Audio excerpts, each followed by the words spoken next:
Hi, my name is Andrew Hamilton, and this is my presentation for my behavior change project.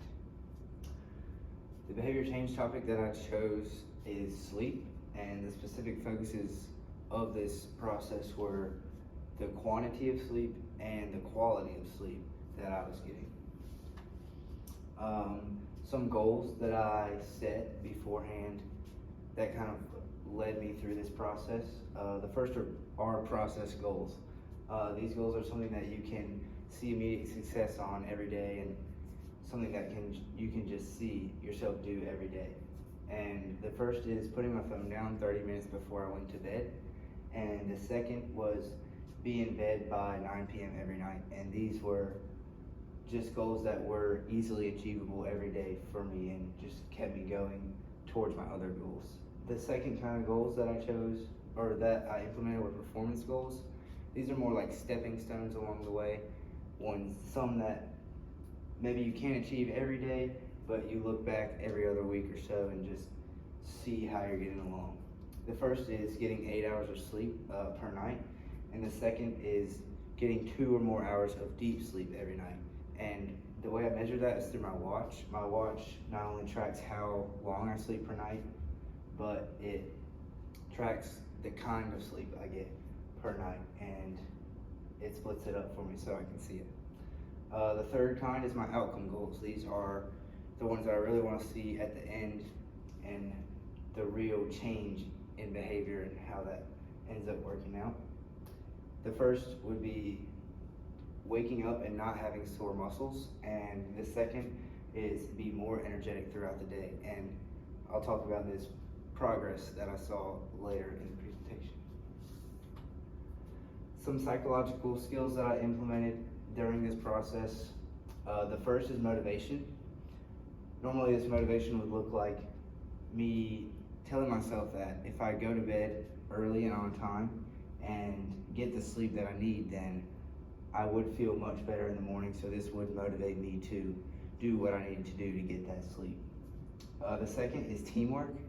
This is a bit of an interesting one since I'm doing sleep, but for me this looked like telling my roommate. I told him a couple weeks in that about the behavior change and what I was trying to achieve with my sleep, and basically this just allowed him to be able to hold me accountable. So when he would see me doing something that I probably wasn't supposed to be doing later in the night when it's time to go to bed, he would tell me that, hey, are you actually going to sleep, or like it's getting a little late, you should probably go to sleep. So that was something that was very helpful for me. The third is confidence.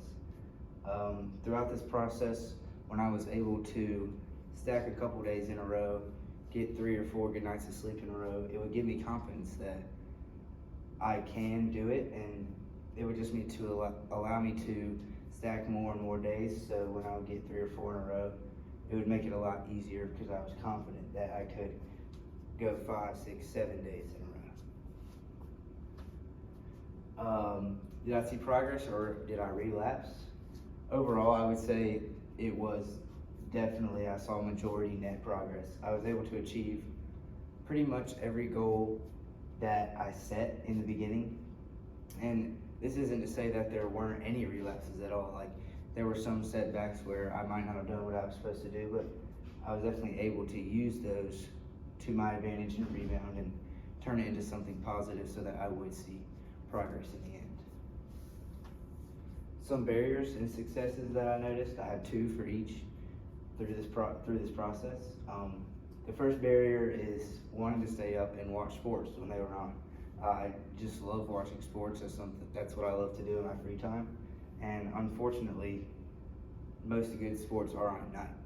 And 9 p.m. is not exactly when I want to be going to bed if I want to watch these things. So fighting the urge to stay up later than that and watch these sports was one of the barriers that I noticed. And the other is living in a dorm with loud neighbors. So for some reason, the dorms have very thin walls, and when your neighbors are loud, obviously that doesn't put you in the best position to fall asleep at a relatively early time. Some successes that I noticed, I also have 2, were being able to communicate with my roommate and work things out so that I was able to sleep.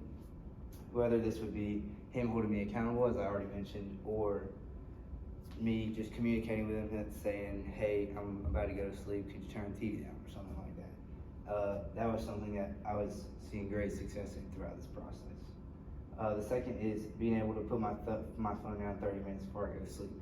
I mentioned this as one of my goals earlier in the presentation, and this was something that I didn't think I was going to be able to do early on, but I just put my mind to it throughout the process, and it was something that I saw great success in, and I definitely reaped the benefits from. Lastly, I've got a progress chart here that shows solid evidence of the progress that I made. This chart here shows the hours of sleep per night that I got before the behavior change and after the behavior change. This here shows the hours before, it's right at about 7.5 hours per night, and the after is right around 8.25 hours, which is about 8 hours and 15 minutes, 15 minutes over the performance goal that I set at the beginning. And not only does this show progress on my performance goal, but I also saw great progress when in my outcome goals. I started to feel much better.